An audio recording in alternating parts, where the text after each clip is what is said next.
Good evening, everybody, and welcome back to the newspaper analysis. I know I've not been seeing you for the past 1 week, and hopefully now we will be regular with the newspaper analysis. So today is the 13th of May, and you have not missed on to a lot of things that have happened in the last 1 week. Most of them are continuations of everything that we had already been following. All right. So quickly moving to the news in details. All right. Now we did know, or we still know that this year we have the 18th BRICS Summit, and India is going to be the host country for the BRICS Summit this year. And before the actual summit takes place, which is scheduled to take place on the 9th and 10th of September this year, whichever country is actually hosting any of such regional organization summits or regional grouping summits, they do keep on organizing other meets with other leaders of these respective countries as well. All right. So in January, what happened pertaining to the BRICS summit was that India had released the logo of this year's summit, had also launched the theme of this year's summit, plus the website was also launched. All right. Okay. So the logo, because it is the BJP government, so naturally the logo would be inclusive of a lotus flower. All right. So the lotus flower is supposed to have 5 petals this time, and all of these petals, they are of different colors. The center one is orange, then you have one petal as red, one is yellow, one is blue, and one is green. The idea behind this is that each of these colors, they represent the colors of the 5 BRICS nations. All right. So naturally, orange would be the one that is depicting India. All right. And then in between the BRICS logo, we have a Namaste gesture, which is again symbolizing unity and harmony amongst the BRICS member nations. All right. So this was an update that took place in January. Following this, in March, April, the government had extended invites to the ministers of external affairs or the foreign affairs ministers of all these BRICS countries. All right. So this particular meeting of all the foreign ministers is supposed to take place in May. So now the foreign ministers who were extended this invite, they have reverted. All right. And what do they say? China's foreign minister is apparently as of now saying that they will not be able to attend the BRICS meeting. Why? Because they are scheduled to host Donald Trump in China. So he would be busy there. All right. Then India took up as the chairmanship of BRICS. It took up the chairmanship of BRICS in January. It was after January, 2 months later, actually towards the end of February, on 28th of February, that the US-Iran war began. All right. Now, Iran is also a member of the BRICS grouping, not the original one, but all the expanded members or the latest entry members are put under a group known as the BRICS Plus grouping. All right. So Iran is a part of the BRICS Plus grouping, and along with Iran, we have 2 other countries, UAE as well as Saudi Arabia. Now, this has become a point of contention that because as of now, these 3 countries are in a war in the West Asian region. Now, directly Iran specifically has no beef with these 2 countries, but because both UAE and Saudi Arabia, they have permitted the United States of America to establish military bases in their respective countries, and these military bases were being used by USA to undertake bombings of Iran. So Iran did, in retaliation, destroy or try to destroy or made an attempt to destroy all the military bases in the neighboring countries, which were US military bases. All right. So Iran did undertake bombings on UAE and Saudi Arabia, due to which it was pretty, inconclusive whether Iran would be able to be a part of the BRICS summit or these countries. So as of now, China has said that China would not be able to be a part of it. However, Iran's foreign minister, that is Aragchi, he has said a yes, and he will be here to participate in this. And also Russia's foreign minister Lavrov, he will also be a part of this. All right. Then coming to the next piece of news. Now, 22nd of April last year, we had the Pahalgam terror attack. And then in retaliation to the Pahalgam terror attack, India launched Operation Sindoor on 7th of May. All right. So this year on 7th of May, we undertook commemoration of the launch of Operation Sindoor. And also, we did see that there was a report that was released where they said that Chinese government did provide intel to Pakistan during Operation Sindoor. All right. So now the Ministry of External Affairs, they have just issued a statement that the responsible nations here pertain to China as well as Pakistan. They should reflect upon their actions in the sense that they must basically look into it, that what have they undertaken, and basically China has in providing intel to Pakistan risen up in support of terrorism. All right, so that is what this is. All right, now we have Himant Biswa Sharma, who has now taken the oath second time as the Chief Minister of Assam. All right, so recently we did see that assembly elections in 4 states and 1 union territory concluded. So we had West Bengal, Assam, Tamil Nadu and Kerala, 4 states which were into elections and which had legislative assembly elections, and also we had the union territory of Puducherry which had elections. All right, so BJP has established governments in 3 of these. One is in Assam, the second time consecutively. One is in West Bengal. This is the first time that BJP has ever formed a government here, and the third one is in Puducherry. All right, so now the Chief Minister of Assam, he has specifically taken oath. All right. Then the next one is that now fresh push for implementation of PM Shri schools are being undertaken at the central level. All right. So what is this? That these PM Shri schools, which were established in 2022, stands for Pradhan Mantri Schools for Rising India. All right. So these schools were brought into existence basically to just better the education standards in the country, and under the new education policy or NEP 2020. However, now because in these states like Bengal, Kerala, Tamil Nadu, they had opposition governments. Kerala and Tamil Nadu, they still have opposition governments. Bengal also till this election had opposition governments. So the center was not readily implementing these schemes in these states. Neither was the center willing to do so, nor were these states showing any interest for implementing PM3 schemes in their respective states. They already had state-specific educational schemes pertaining to the same idea as that of PM Shri. So they also made no efforts to get it implemented, although they did require the funds that were disbursed from the central level to the different states under PM Shri scheme. All right. So the funds were also not extended to them. However, now the central government has further again pushed for implementation of PM Shri schools in these respective states. All right. Okay. Then just very briefly keep in mind that India and Oman, they undertook signing off SEPA, that is Comprehensive Economic Partnership, which probably will be implemented on 1st of June 2026, and this has been announced by Piyush Goyal. Do remember that Piyush Goyal is our Union Commerce Ministry, and every year your exam has one question on the union ministers. All right, you don't need to get into the details of it. It's only you have to do it briefly. All right.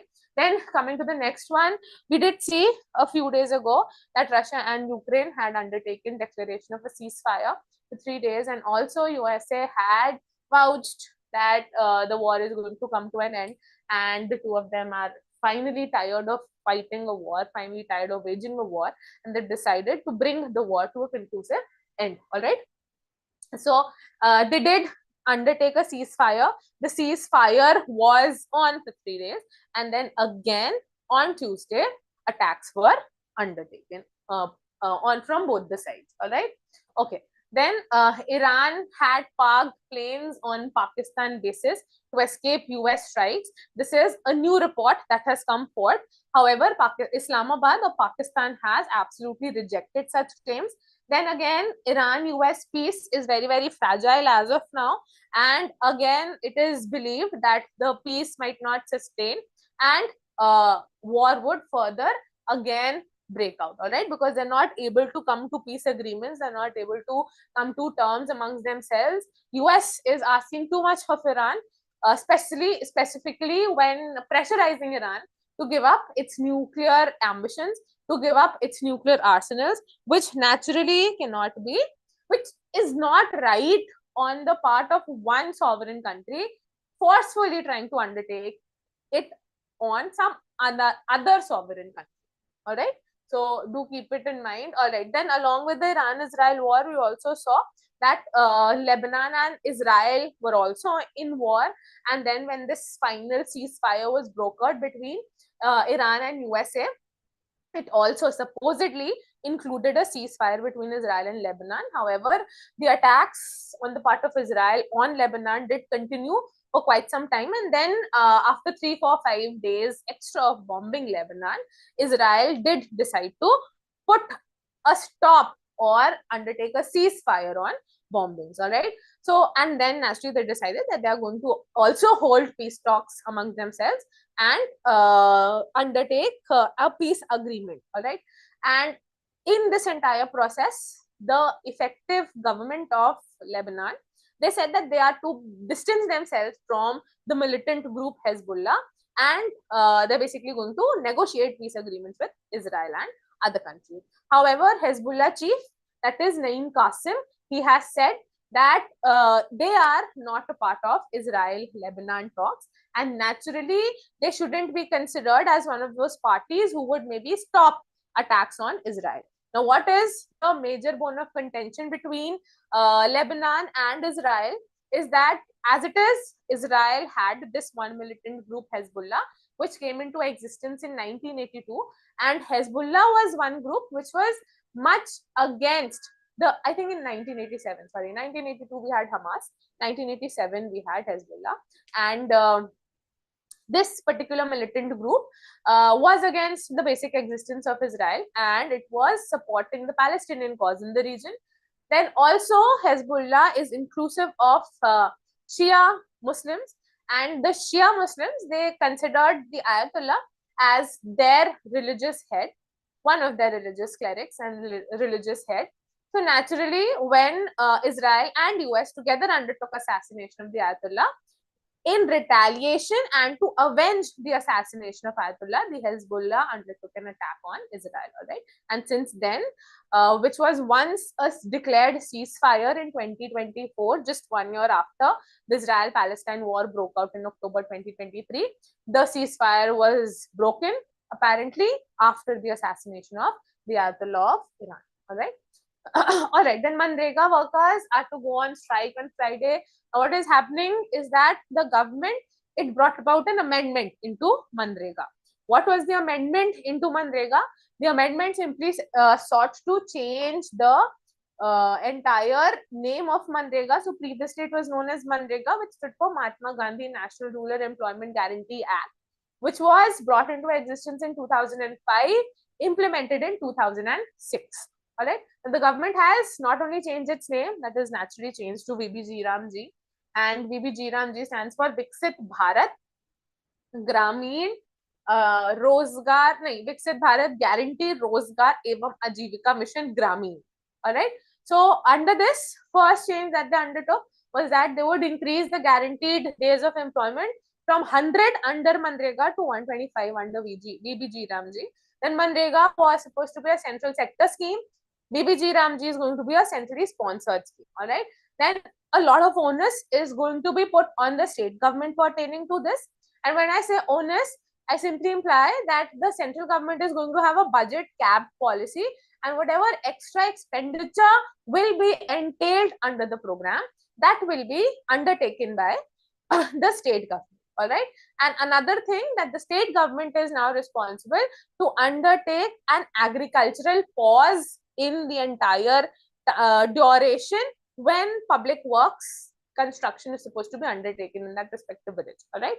So the government made an announcement this year that although in the budget they did not align any major chunk of money specifically to VBG Ramji, the government also made an announcement later after the budget. I think it was in March or April. They said that they are, as of now, going to put a hold onto the budgetary allocations by the central government into VBG Ramji till VBG Ramji in its totality and its new form is going to be implemented. All right. So now the Manrega workers are actually out of work. So they are undertaking their basic protests, and also in these protests what they're asking is that expansion of Manrega to at least 200 days. The government in BBG Ramji has proposed for 125 days. They are asking for the increase of this total number of days to 200 days. All right. And also they've asked for a minimum wage of rupees 700. All right. Because of the amount of inflation that the country is specifically suffering from. All right. Then we did see that this year we got a large number of cheetahs to give birth to a large number of baby cheetahs. All right. Then some of the baby cheetahs that were born, 4 of them are found dead in the Kuno National Park. All right. Now, these cheetahs, they have been translocated into India from 3 African countries. What are these African countries? Namibia, Botswana, and South Africa. All right. Out of this, Namibia and South Africa had signed a memorandum of understanding in 2022 with the launch of Project Cheetah. Botswana signed this memorandum of understanding in 2025, and in February had translocated 9 cheetahs from Botswana into India. All right. The first national park where this translocation took place was in Kuno National Park in Madhya Pradesh. Then naturally, Kuno National Park became overpopulated with the wildlife. Therefore, they decided, or they chose onto another national park, which is Gandhi Sagar National Park in Madhya Pradesh. And now also they are moving ahead with a third national park for cheetahs, which is the Nora Dehi National Park. All right. So do keep in mind all of this information. Then coming to the editorials for today, the first editorial is basically on in present global world order, which is particularly in a much changing state. That is, there is no significant single power, there is no significant unipower, there is no significant bipolarity. Now we have a multipolar world order, and each and every country, because of so much of globalization, is actually dependent on each and every country. So in such a scenario, given the entire problem with wars and everything, the article talks about 5 principles that the country should keep in mind when it comes to India's present diplomacy. All right. The first principle is reciprocity. The second principle that they've talked about is diversification. The third principle that they basically talked about is strategic flexibility. The fourth one is to particularly implement strategic expansion. And the fifth and the most important one is domestic renewal. So do go through this article to develop a better insight.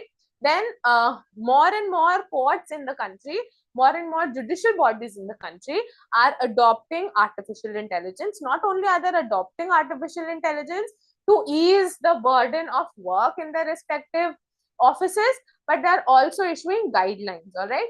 Then 2 such programs have been launched by the Chief Justice of India. One is called One Case, One Data, OCOD, which is a unified judicial data platform, and the other is Susahayak, an AI-powered chatbot on the Supreme Court of India website. All right.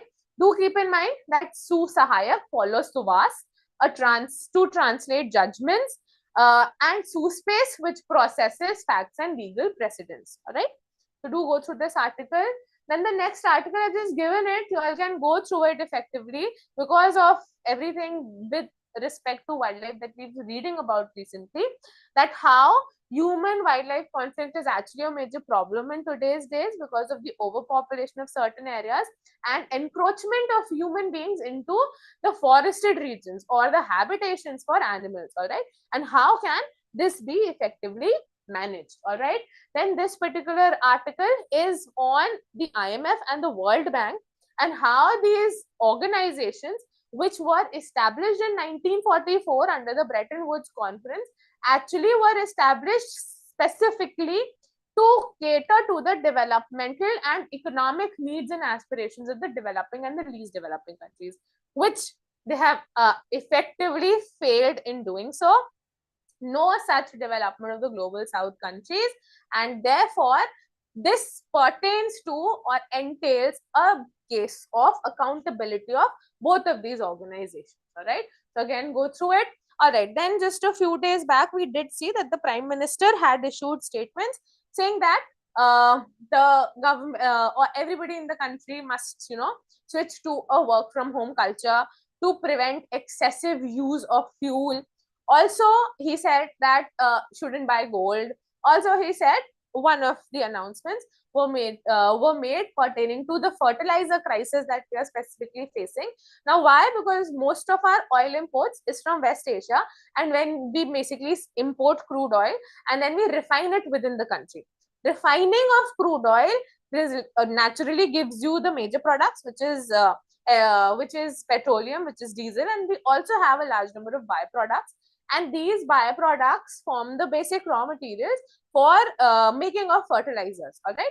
So now, as of now, we are suffering from fertilizer shortage. So the Prime Minister has asked the agriculture sector to shift from dependence on fertilizers in agriculture to organic farming or natural farming. And this basically article tells you about how this can be undertaken in the country. Then a very controversial piece, just a few days back, UP had released this entire list of one district, one cuisine, which has drawn attention to the fact that the government has not given recognition to specific non-vegetarian dishes of certain states, which are certain regions in the state, which are specifically very famous. For example, the kebabs of Lucknow.